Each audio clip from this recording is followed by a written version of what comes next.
Assalamualaikum warahmatullahi wabarakatuh. Perkenalkan, di sini saya Tiara. Saya perwakilan dari kelompok 1 akan mempresentasikan materi tentang asuhan keperawatan bronkomalasia pada anak.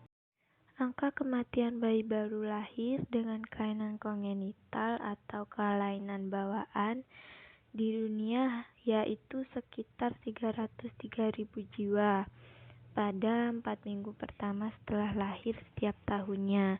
Ini menurut WHO tahun 2006. WHO juga mengatakan bahwa tahun 2010 memperkirakan prevalensi kelainan kongenital di Indonesia adalah 59,3 per 1000 kelahiran hidup. Ini artinya jika setiap tahun lahir 5 juta bayi di Indonesia, maka akan ada sekitar 295.000 kasus kelainan bawaan per tahunnya. Ini merupakan angka kejadian yang cukup tinggi di Indonesia. Nah, salah satu kelainan kongenital atau kelainan bawaan yang dapat ditemui di Indonesia yaitu bronkomalasia.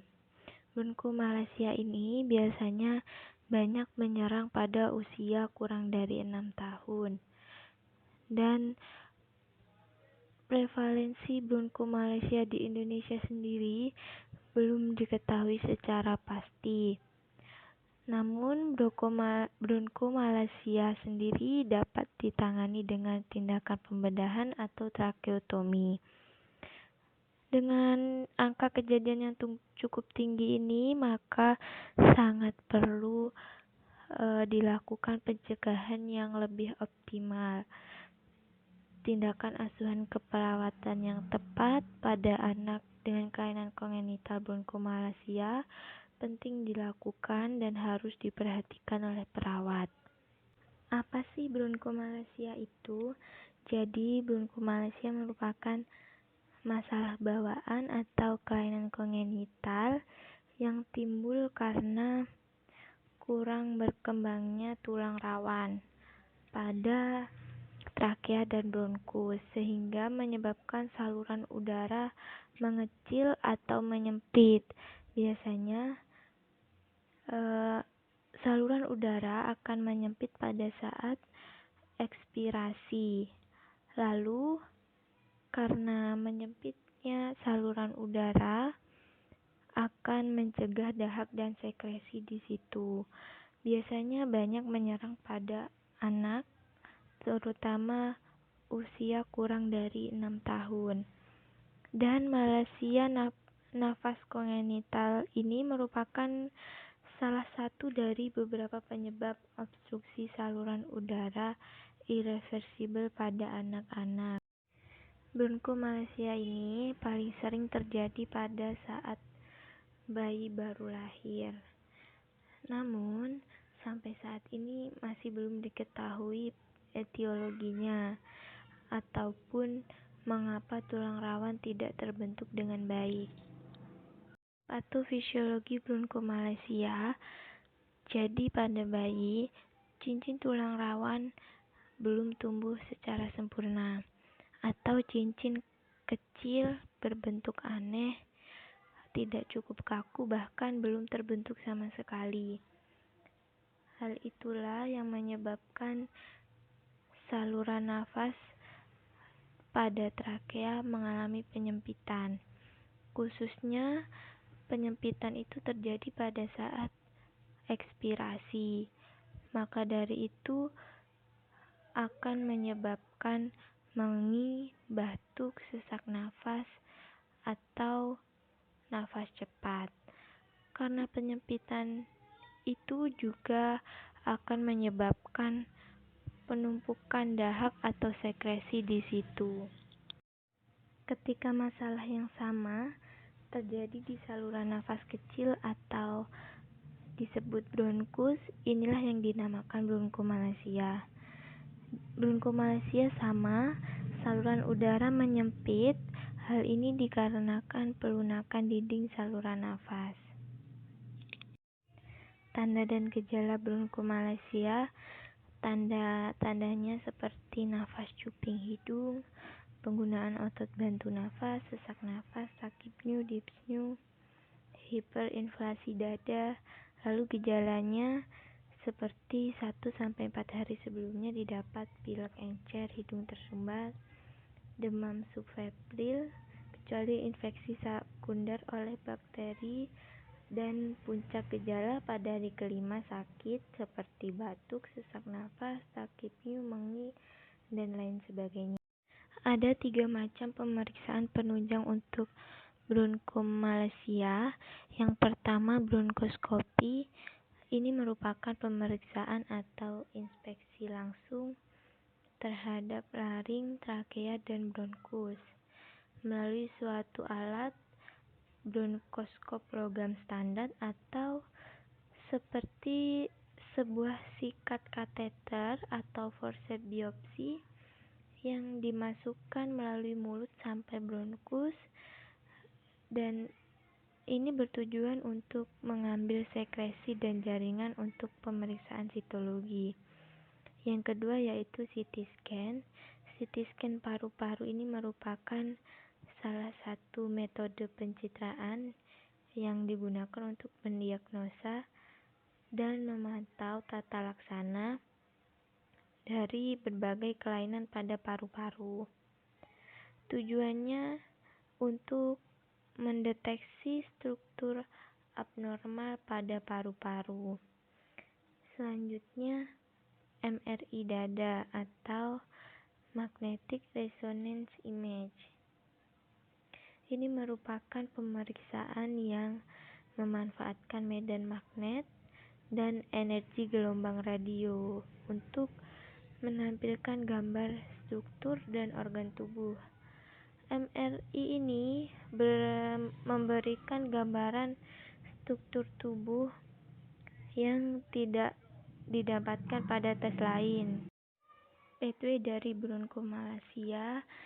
Jadi bronkomalacia sendiri terjadi karena kelainan kongenital atau kelainan bawaan, dan sehingga defisiensi pada cicin kartilago sehingga menyebabkan menutupnya saluran pernafasan kecil bronkus atau menyempitnya saluran pernafasan pada bronkus sehingga menimbulkan sesak nafas, dan didapat diagnosa keperawatan yaitu ketidakefektifan pola nafas.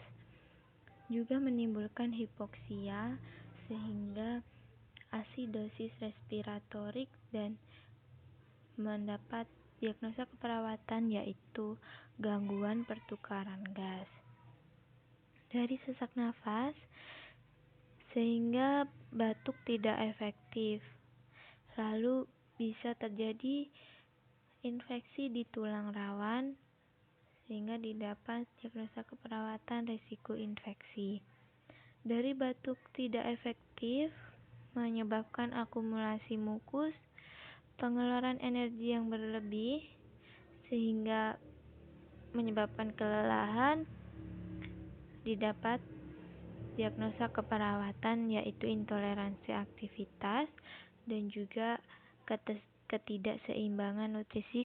Konsep asuhan keperawatan pada kelainan bronkomalacia. Yang pertama, pengkajian. Yang perlu dikaji yang pertama yaitu keluhan utama, lalu riwayat keperawatan seperti riwayat keperawatan sekarang, riwayat keperawatan kelahiran, riwayat pengasuhan orang tua selama usia bayi, dan riwayat keperawatan keluarga, riwayat sosial, riwayat pola hidup, lalu pemeriksaan fisik seperti biasa, kesadaran nadi, mata, kepala, dan lain sebagainya. Diagnosa keperawatan dalam kelainan bronkomalacia. Di sini kami mendapatkan 5 diagnosa. Yang pertama, pola nafas tidak efektif berhubungan dengan deformitas tulang rawan, perubahan nutrisi kurang dari kebutuhan, berhubungan dengan dyspnea, anoreksia, mual, muntah. Risiko tinggi terhadap infeksi berhubungan dengan menetapnya sekret.